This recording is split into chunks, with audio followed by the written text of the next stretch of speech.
Okay, I'll just show you how to delete a mobile from the Bluetooth audio system in this Mercedes Benz SLK. At the moment there's no telephones connected and it's on nav, and as you can see here,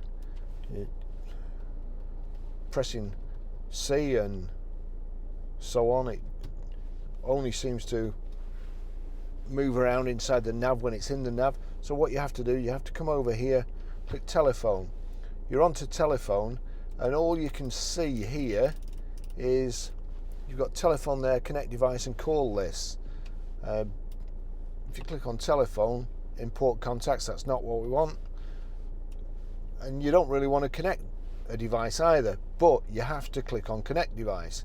So click on there and it's showing the phones that are actually paired.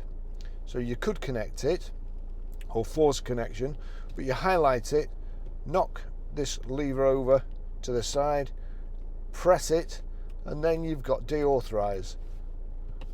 Deauthorize. Do you want to deauthorize Barry's iPhone? Yes. That's it gone.